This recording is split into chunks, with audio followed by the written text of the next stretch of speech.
Hello everyone, welcome to Shashi cooking. ಈಗಂತೂ ಬಿಸಿಲು ಭಾಳ ಐತ್ರಿ, ಮನೆಯೊಳಗೆ ಭಾಳ ಶೆಕೆ ಆಕೈತಲ್ರಿ. ಅಡುಗೆ ಮನ್ಯಾಗ ನಿಂತು ಅಡುಗೆ ಮಾಡೋಕ್ಕಾಗೋದಿಲ್ಲ. ಚಪಾತಿ ರೊಟ್ಟಿ ಅಂತೂ ಮೊದಲೇ ಮಾಡೋಕ್ಕಾಗೋದಿಲ್ಲ ನೋಡ್ರಿ. ಹಂಗಂಥೇಳಿ ಚಪಾತಿ ರೊಟ್ಟಿ ತಿನ್ನಲ ಇರೋಕ್ಕಾಗೋದಿಲ್ಲ ರೀ. ನಾನು ಅದಕ್ಕೆ ಚಪಾತಿ ರೊಟ್ಟಿ ಬಿಟ್ಟು ಈಗ ನಾನು ರವಾ ರೊಟ್ಟಿ ಮಾಡಿ ತೋರ್ಸಾತೀನಿ ನೋಡ್ರಿ. 5 ನಿಮಿಷದಾಗಂದ್ರೆ ನೀವು ಮಾಡಿಬಿಡ್ಬೋದು. ಎಷ್ಟು ಬೇಕಾದಷ್ಟು ರವಾ ರೊಟ್ಟಿ ಮಾಡ್ಕೋಬೋದು ನೋಡ್ರಿ. ಎಷ್ಟು ಚಲೋ ರುಚಿ ಅದಾವಂದ್ರೆ ಚಪಾತಿ ರೊಟ್ಟಿಗಿಂತನೂ ಅಷ್ಟು ಟೇಸ್ಟ್ ಅದಾವ್ರಿ. ಮತ್ತು ಅಷ್ಟು ಸಾಫ್ಟ್ ಅದಾವೆ ನೋಡ್ರಿ. ಬೆಳಗ್ಗೆ ಹೆಂಗೆ ಮಾಡಿರ್ತಾರಲ್ಲ ಸಾಯಂಕಾಲವರೆಗೂ ಅಷ್ಟೇ ಮೃದುವಾಗಿರ್ತಾವೆ. ಈಗ ಮಾಡೋ ವಿಧಾನ ನೋಡ್ಕೊಂಬಿಡ್ರಿ. ಫಸ್ಟಿಗೆ ಗ್ಯಾಸಿನ ಮ್ಯಾಗ ಒಂದು ಬಾಳ್ಗೆ ಇಟ್ಟೇನಿ ರೀ. ಅದಕ್ಕೆ 2 ಕಪ್ ಅಷ್ಟೇ ನೀರು ಹಾಕೋತೀನಿ ನೋಡ್ರಿ. ನಾನು ಮೆಜರ್ಮೆಂಟ್ ಕಪ್ ತೊಗೊಂಡೇನಿ ರೀ. ನಾನು 2 ಕಪ್ ನೀರು ಹಾಕ್ಕೊಂಡು ಅದಕ್ಕೆ ಒಂದು ಅರ್ಧ ಸ್ಪೂನಷ್ಟು ತುಪ್ಪ ಹಾಕ್ಕೊಂಡ್ಬಿಡ್ತೀನಿ. ಆಮೇಲೆ ಒಂದು ಸ್ವಲ್ಪ ರುಚಿಗೆ ತಕ್ಕಷ್ಟು ಉಪ್ಪು ಹಾಕ್ಕೊಂಬಿಡ್ರಿ. ಇದನ್ನು ನೀರು ಕುದಿಯೋ ಮಟ್ಟ ಇದನ್ನು ಒಂದು ಸ್ವಲ್ಪ ಕೈ ಆಡಿಸ್ಕೊಂಬಿಡ್ರಿ.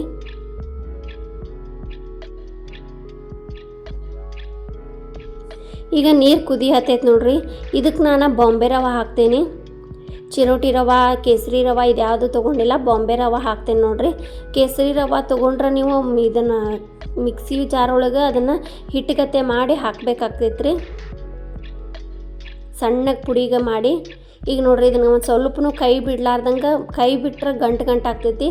ಸಣ್ಣ ಉರಿ ಇಟ್ಕೊಂಡು ಕೈ ಬಿಡ್ಲಾರ್ದಂಗೆ ಈ ರೀತಿ ಇದನ್ನು ತಿರುಗಿಸ್ಬೇಕ್ರಿ. ನೋಡ್ರಿ ಮಸ್ತ್ ಐತಿ. ಇದು ಭಾಳ ಚಲೋ ಐತಿ ನೋಡ್ರಿ. ನೀವು ಒಂದು ಸತಿ ಮಾಡ್ಕೊಂಡು ತಿಂದುಬಿಟ್ರೆ ವಾರದಾಗ 3-4 ಸತಿ ಇದೇ ರವಾ ರೊಟ್ಟಿನ ಮಾಡ್ಕೊಂಡು ತಿಂತೀರಿ. ಅಷ್ಟು ರುಚಿಯಾಗಿದ್ವಿ ಇವು. ನಮ್ಮ ಮನೆಯೊಳಗಂತೂ ಈಗ ಬ್ಯಾಸ್ಗೆ ಹೊತ್ತೊಳಗೆ ಚಪಾತಿ ಬ್ಯಾಸ್ಗೆ ಒಳಗೆ ತಿಂದ್ರೆ ಹೀಟ್ ಆಕೈತಂತಾರೆ. ರೊಟ್ಟಿ ಮಾಡೋಕೆ ಆಗೋದೇ ಇಲ್ಲರಿ, ಅಷ್ಟು ಟೈಮ್ ಹಿಡಿತೈತಿ. ಇದು ರವಾ ರೊಟ್ಟಿ ನೋಡ್ರಿ ಬೇಕಂದಾಗ 2 ಮಾಡ್ಕೊಂಡು ತಿಂದುಬಿಡ್ಬೋದು ಫಟಾಫಟ ಅಂಥೇಳಿ.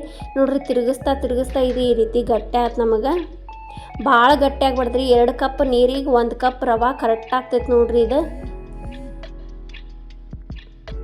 ನೋಡ್ರಿ ಈ ರೀತಿ ಆಗೋ ಮಟ್ಟ ಒಂದು ಉಂಡೆ ಆದಂಗೆ ಆಗ್ಬೇಕ್ರಿ. ಇದು ಅಲ್ಲಿ ಮಟನೂ ಒಂದು ಸ್ವಲ್ಪ ಈ ರೀತಿ ಕೈ ಆಡಿಸ್ಕೊಂಡಿರ್ರಿ. ಭಾಳ ಕೈ ಆಡಿಸಿದ್ರೆ ಗಟ್ಟಿ ಆಗ್ತೈತಿ. ಈಗ ಇದನ್ನು ಇಷ್ಟಾದ ಕೂಡ ಗ್ಯಾಸ್ ಫ್ಲೇಮ್ ಆಫ್ ಮಾಡಿ ಇದ್ರ ಮ್ಯಾಗ ಒಂದು ಬಾಯಿ ಮುಚ್ಚಿಡ್ತೇನೆ ನೋಡ್ರಿ. ಅಂದ್ರೆ ಅದು ಅಳ್ಳದಂಗೆ ಆಕೈತೆ ರವೆ. ಈಗ ಒಂದು ಸ್ವಲ್ಪ ತಣ್ಣಗಾಗೈತೆ ನೋಡ್ರಿ. ಬಿಸಿನ ಐತಿ, ಅದ್ರ ಕೈಲೇ ಮುಟ್ಟೋಷ್ಟು ಸ್ವಲ್ಪ ತಣ್ಣಗೈತಿ. ಈಗ ಇದನ್ನು ಇದ್ರಾಗ ನಾದಕ್ಕಾಗೋದಿಲ್ಲ ರೀ. ಹಂಗಾಗಿ ಒಂದು ಸ್ವಲ್ಪ ಬೇರೆ ಪ್ಲೇಟ್ನಾಗ ಹಾಕ್ಕೊಂಡ್ಬಿಡ್ತೇನೆ ನಾನು. ಮತ್ತು ಯಾರೆಲ್ಲ ಶಶಿ ಕುಕಿಂಗ್ ಚಾನಲ್ ಹೊಸದಾಗಿ ಬಂದ್ರಲ್ಲ ಪ್ಲೀಸ್ ಎಲ್ಲರೂ ಸಬ್ಸ್ಕ್ರೈಬ್ ಮಾಡಿರಿ. ಅದ್ರ ಬಾಜುಗೆ ಬೆಲ್ನ ಕರಿತೈತಲ್ಲ ಅದು ಒತ್ತಿದ್ರೆ ನಾ ಮಾಡಿದ ವಿಡಿಯೋ ನೋಟಿಫಿಕೇಷನ್ ಫಸ್ಟ್ ನಿಮ್ಗೆ ಬರ್ತೈತಿ. ಹೊಸ ವಿಡಿಯೋ ನಾ ಮಾಡಿದ್ದು ನೀವು ಫಸ್ಟ್ ನೋಡ್ಕೋಬೋದು ನೋಡ್ರಿ. ನೋಡ್ರಿ ಎಷ್ಟು ಸಾಫ್ಟ್ ಆಗೈತೆ ರವೆ. ಪೂರ ಅಳ್ಳೈತೆ ನೋಡ್ರಿ. ಬಾಯಿ ಮುಚ್ಚಿಟ್ಟಿರ್ತೇವಲ್ಲ ಪೂರ ಅಳ್ಳಕೊಂಡಿರ್ತೈತೆ ನೋಡ್ರಿ ರವೆ. ಚಪಾತಿಯರ ರವಾ ರೊಟ್ಟಿಯರ ಅಷ್ಟು ಚಲೋ ಆಗಿದ್ದು ನೋಡ್ರಿ. ಇದು ರವೆ ಪರ್ಫೆಕ್ಟಾಗಿ ಹದ ಬಂದೈತಿ. ಮತ್ತು ಇದನ್ನು ಯಾರು ಒಮ್ಮೆ ಮಾಡಿಲ್ಲ ಅಂದ್ರೆ ಇದು ಫಸ್ಟ್ ನೋಡತ್ತೀರಂದ್ರೆ ಈಗ ಮಾಡ್ಕೊಂಡು ತಿನ್ನಿರಿ. ಮತ್ತು ಹೆಂಗೆ ಆಗೈತಂತೆ ಕಮೆಂಟ್ ಮಾಡಿ ಹೇಳ್ರಿ. ಈಗ ರವೆ ಅದನ್ನು ಒಂದು ಸ್ವಲ್ಪ ನಾದ್ಕೊಂಡಿಂದ ಒಂದು ಅರ್ಧ ಕಪ್ ಅಷ್ಟು ನಾ ಮೈದಾ ಹಿಟ್ಟು ಹಾಕ್ಕೊಂಡೇನಿ ನೋಡ್ರಿ. ಇದಕ್ಕೆ ಮೈದಾ ಹಿಟ್ಟು ಹಾಕೋಬೇಕ್ರಿ, ಬೇರೆ ಹಿಟ್ಟು ಯಾವುದು ಹಾಕೊಳಂಗಿಲ್ಲ. ಯಾಕಂದ್ರೆ ಈಗ ರವೆ ನಮಗೆ ಇದು ಉದುರಾಗಿರ್ತೈತಲ್ಲ ಅದು ಎಲ್ಲ ಕಡೆ ಕೂಡ್ಕೋಬೇಕಂದ್ರೆ ನಾವು ಮೈದಾ ಹಿಟ್ಟು ಹಾಕ್ಕೊಂಡ್ರೆ ಅದು ರವಾ ರೊಟ್ಟಿ ಪರ್ಫೆಕ್ಟಾಗಿ ಬರ್ತೈತೆ ನೋಡ್ರಿ. ಈಗ ನಾ ತೋರ್ಸಾತೇನಿಲ್ಲ. 2 ಕಪ್ ನೀರು, 1 ಕಪ್ ರವೆ ಮತ್ತು ಒಂದು ಅರ್ಧ ಕಪ್ ಅಷ್ಟು ಮೈದಾ ಹಿಟ್ಟು, ಒಂದು ಸ್ವಲ್ಪ ಎಣ್ಣೆ ಹಚ್ಚಿ ಈ ರೀತಿ ನಾದ್ಕೊಂಬಿಡ್ರಿ. ನೋಡ್ರಿ ಈಗ ಇದು ಹಿಟ್ಟು ನಮ್ಗೆ ರೆಡಿ ಆಯ್ತು. ಭಾಳೊತ್ತಿಲ್ರಿ. ನಿಮ್ಗೆ ಬೆಳಗ್ಗೆ ಟೈಮ್ನೊಳಗೂ ಯಾರಿಗಾರ ಆಫೀಸಿಗೆ ಡಬ್ಬಿ ಕಟ್ಬೇಕಂದ್ರೆ ಇದನ್ನು ಮಾಡಿಕೊಡ್ರಿ. ನೀವು ಸಂಜೆ ಮುಂದೆ ಬೆಳಗ್ಗೆ ಹೆಂಗೆ ಮಾಡಿಟ್ಟಿರ್ತಾರಲ್ಲ ಸಾಯಂಕಾಲ ಮಧ್ಯಾಹ್ನವರೆಗೂ ಹೋಳಿಗೆ ಇದ್ದಂಗೆ ಇರ್ತಾವೆ ನೋಡ್ರಿ ಇವು. ಈಗ ಒಂದು ರೋಲ್ ಮಾಡ್ಕೊಂಡು ಈ ಥರ ಒಂದು 6 ಉಳ್ಳಿ ಮಾಡ್ಕೊಂಡೆ ನೋಡ್ರಿ. ನನಗೆ ನಿಮ್ಗೆ ಎಷ್ಟು ಬೇಕಷ್ಟು ದೊಡ್ಡ ಬೇಕಂದ್ರೆ ಇನ್ನೂ ಸ್ವಲ್ಪ ದೊಡ್ಡದು ಮಾಡ್ಕೋಬೋದು. ನಾವು ಒಂದು ಮೀಡಿಯಮ್ ಸೈಜ್ ಒಳಗೆ ಮಾಡ್ಕೊಳಕುಂತೇನಿ. ಸಣ್ಣನೂ ಮಾಡ್ಕೊಳಕುಂತೇನೆ ನೋಡ್ರಿ. ನಾನು ದೊಡ್ಡ ಮಾಡಿದ್ರೆ ಸರಿಯಾಗೋದಿಲ್ಲ ರೀ. ಇವು ಭಾಳ ದೊಡ್ಡವು ಆದ್ರೆ ಹರಿತಾವೆ ಕೈಯಾಗಿ ಹಿಡಿಯೋಬೇಕಾರೆ. ಹಾಗಾಗಿ ನಾನು ನಮ್ಮ ಅಂಗೈಯಕ್ಕಿಂತ ಒಂದು ಸ್ವಲ್ಪ ದೊಡ್ಡದು ಮಾಡ್ತೇನೆ ನೋಡ್ರಿ. ಇದನ್ನು ರವಾ ರೊಟ್ಟಿನ ಈ ರೀತಿ ನಿಮ್ಮ ಕಡೆ ಯಾವ ಹಿಟ್ಟು ಇರ್ತೈತಲ್ಲ ಆ ಹಿಟ್ಟು ಹಚ್ಕೊಂಡು ಲಟ್ಟಿಸ್ಕೊಳೋಣ್ರಿ. ನೋಡ್ರಿ ಮೃದುವಾಗಿ ಹಗುರವಾಗಿ ಲಟ್ಟಿಸ್ಕೊರಿ. ಹತ್ತಿಕ್ಕಿ ಲಟ್ಟಿಸಾಕೆ ಹೋಗ್ಬೇಡ್ರಿ. ಯಾಕಂದ್ರೆ ಇದು ರವಾ ರೊಟ್ಟಿ ಮಾಡತ್ತೇವಲ್ರಿ ನಾವು, ಸಾಫ್ಟಾಗಿರ್ತೈತಿ. ಒಂದು ಸ್ವಲ್ಪ ಹತ್ತಿಕ್ಕಿ ಲಟ್ಟಿಸಿದ್ರೂ ಲತ್ತಿ ಗುಣಿಗೆ ಅಂಟ್ಕೊಂಡ್ಬಿಡ್ತೈತಿ. ಹಾಂಗೆ ನಾವು ಹೋಳಿಗೆ ಹೆಂಗೆ ಲಟ್ಟಿಸ್ತೇವಲ್ಲ ಸೇಮ್ ಅದೇ ರೀತಿನ ಲಟ್ಟಿಸ್ಕೊರಿ.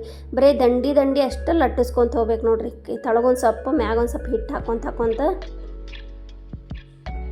ನೀವು ಚಪಾತಿ ಹಿಟ್ಟು ಕಲಿಸ್ಬೇಕು, ಅದನ್ನು ನೆನೆಸ್ಬೇಕು, ಅದನ್ನು ಮತ್ತು ಎಣ್ಣೆ ಹಚ್ಚಿ ಮಾಡಬೇಕು, ಅದೇನಿಲ್ಲ ರೀ. ಇದಕ್ಕೆ ಬರೀ ಈ ರೀತಿ ಹಿಟ್ಟು ಒಂದು ಸ್ವಲ್ಪ ರವೆ ಬಿಸಿನೀರಾಗ ಕಲಸಿ ಈ ರೀತಿ ಮಾಡ್ಕೊಂಬಿಡೋದು. ಈ ರೊಟ್ಟಿನೂ ನೀರು ಹಚ್ಚಿ ಬೇಯಿಸ್ಬೇಕು, ಅದು ಇದು ಏನೂ ಇಲ್ಲ ರೀ. ಭಾಳ ಈಸಿ ಐತ್ರಿ ಮತ್ತು ರುಚಿನೂ ಐತೆ ಬಾಯಾಗ. ನೀವು ಒಂದು ಸತಿ ಮಾಡ್ಕೊತೀನಿ ರೀ. ಈಗ ರೊಟ್ಟಿ ಲಟ್ಸಿದ್ದು ಆತು ನೋಡ್ರಿ. ಗ್ಯಾಸಿನ ಹಂಚಿಟ್ಟಿದ್ದೆ, ಅದಕ್ಕೊಂದು ಸ್ವಲ್ಪ ಎಣ್ಣೆ ಹಾಕೋತೀನಿ. ಎಣ್ಣೆ ಹಾಕ್ಕೊಂಡು ಇದಕ್ಕೆ ರವೆ ರೊಟ್ಟಿನ ಹಾಕ್ಕೊಂಡೆ. ನೀವು ಬೇಕಂದ್ರೆ ಎಣ್ಣೆ ಹಾಕೋಬೋದು, ಇಲ್ಲಾಂದ್ರೆ ಇಲ್ಲ. ನೋಡ್ರಿ ತಾನೇ ಸರಿದಾಡ್ತೈತಿ. ನಾವು ಏನು ಚಮಚೆ ತೊಗೊಂಡು ಕೆಬ್ರೋದು ಬೇಡ, ಏನು ಬೇಡ. ಸಣ್ಣ ಗ್ಲಾಸ್ ಫ್ಲೇಮು ಸ್ವಲ್ಪ ಮೀಡಿಯಮ್ ಒಳಗೆ ಇಟ್ಕೊಂಡು ಬೇಯಿಸ್ಕೊತೀನಿ ರೀ ಇದನ್ನು. ನೋಡ್ರಿ ಈ ರೀತಿ ಸುತ್ತಾರಲ್ಲ ಸಣ್ಣ ಉರಿ ಇಟ್ಕೊಂಡು ಅಥವಾ ಮೀಡಿಯಮ್ ಉರಿ ಇಟ್ಕೊಂಡು ಈ ರೀತಿ ಬೇಯಿಸ್ಕೋಬೇಕ್ರಿ ಎಲ್ಲ ಕಡೆ. ಒಳಗೆಲ್ಲ ಚಲೋ ಉಬ್ಬಿ ಬಂದಿದ್ದು ರೀ. ಮತ್ತು ನಾವು ಹಂಗೆ ಲಟ್ಸಿದ್ರು ಪದರಾಗಿ ಮಡಚಿ ಎಣ್ಣೆ ಹಚ್ಚಿ ಏನು ಲಟ್ಸಿಲ್ರಿ ನಾವು. ಹಂಗೆ ರೌಂಡಾಗಿ ಹೆಂಗೈತಲ್ಲ ಹಂಗೆ ಲಟ್ಸಿನಿ, ಆದ್ರೂ ಇಷ್ಟು ಉಬ್ಬಿ ಬಂದಾವ ನೋಡ್ರಿ. ಭಾಳ ಚಲೋ ಆಗಿದ್ದು ರೀ. ನೀವು ಒಂದು ಸತಿ ಇದು ಮಾಡ್ಕೊರಿ. ವಾರದಾಗ 3-4 ಸತಿ ಖಂಡಿತ ಇದು ಮಾಡ್ಕೊಂಡು ತಿಂತೀರಿ. ಈ ಬ್ಯಾಸ್ಗಿಗಂತರೂ ಹಗಲೇ ಮುಗಲೇ ಇದನ್ನು ಮಾಡ್ತೀರಿ ನೋಡ್ರಿ. ರೊಟ್ಟಿ ಚಪಾತಿ ಬಿಟ್ಟೇ ಬಿಡ್ತೀರಿ ನೋಡ್ರಿ. ಎರಡೂ ಕಡೆನೂ ಆ ಕಡೆ ಈ ಕಡೆ ಎರಡೂ ಕಡೆನೂ ಒಂದು ಸ್ವಲ್ಪ ಒಂದು 3-4 ಸತಿ ಹೊಳ್ಳಿ ಹಾಕ್ಕೊಂಡು ಬೇಯಿಸ್ಕೋಬೇಕ್ರಿ.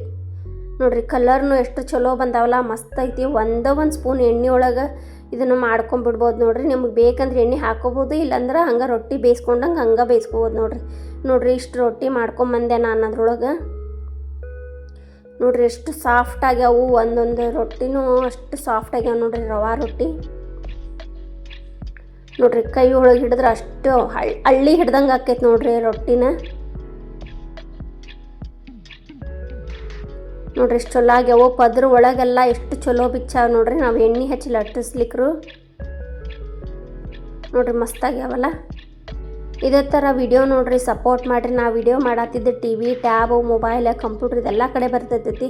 ನೀವು ಯಾವ ಊರಿಂದ ಮತ್ತು ಯಾವ ಕಡೆಯಿಂದ ಮಾಡತ್ತೀರ ಅನ್ನೋದು ಕಮೆಂಟ್ ಮಾಡಿ ಹೇಳ್ರಿ. ನೀವು ಹೆಚ್ಚೆಷ್ಟು ಕಮೆಂಟ್ ಲೈಕ್ ಮಾಡಿದಷ್ಟು ನಮ್ಗೆ ವಿಡಿಯೋ ಮಾಡ್ಬೇಕನ್ನೋದು ಆಕೈತಿ, ಮನಸ್ಸು ಬರ್ತೈತೆ